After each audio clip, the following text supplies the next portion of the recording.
America and Japan have connected their cultures through baseball going back to the mid 19th century.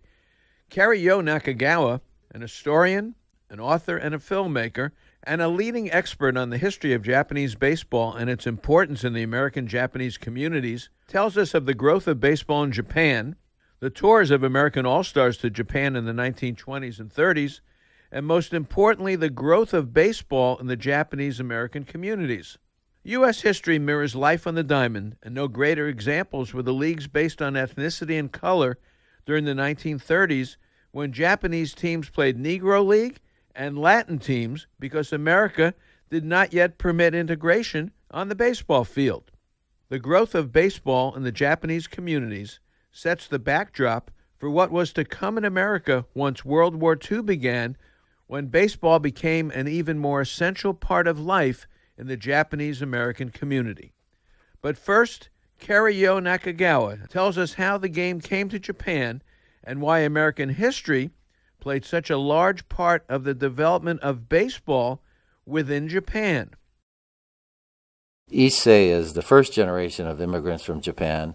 Nisei were their children born here in the United States. We consider it our American pastime, but if you go to Japan, they consider it their pastime as well. In 1872, Horace Wilson, future educator in San Francisco, as a teacher, he went to Japan and he wanted to introduce his love of baseball to the Japanese. He knew that their disciplines were all individual disciplines of kendo, karate, but here was a sport, baseball, that was teaching these 9 minds to play with one mind, not a sport where it was just an individual discipline.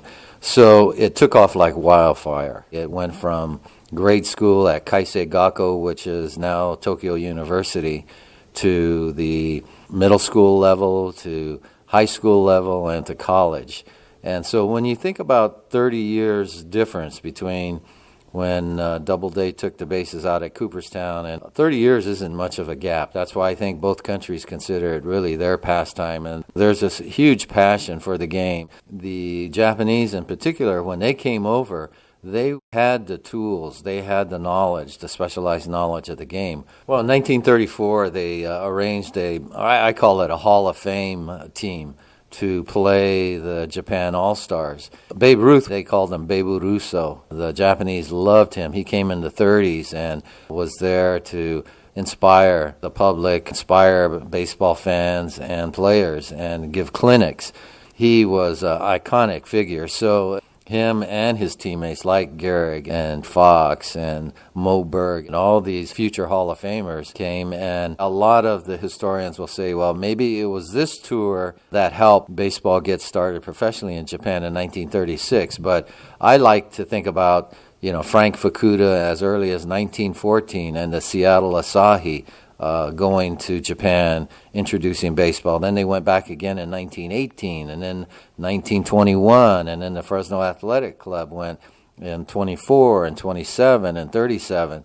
So you have a lot of these Japanese-American Nisei All-Star teams, the LA Nippons, the Alameda Kono All-Stars, the Fresno Athletic Club, the Stockton Yamatos, all were there prior, in the 20s and 30s, and other Americans, I don't like to use the word minority. These other Americans really kept that passion of baseball alive and took it overseas. Since there was the Jim Crow baseball era where they couldn't play in the major leagues, they played in leagues of their own, and they were able to cross over. Blacks would play the Nisei, Latinos would play blacks. And so once they got inside the lines, it became very black and white. And that's the beauty of the game. It doesn't matter what faith you belong to, the color of your skin. If you can play at a high level and you have the tools and the passion, you could gain immediate respect. To me, it's an incredible challenge to leave your backyards and your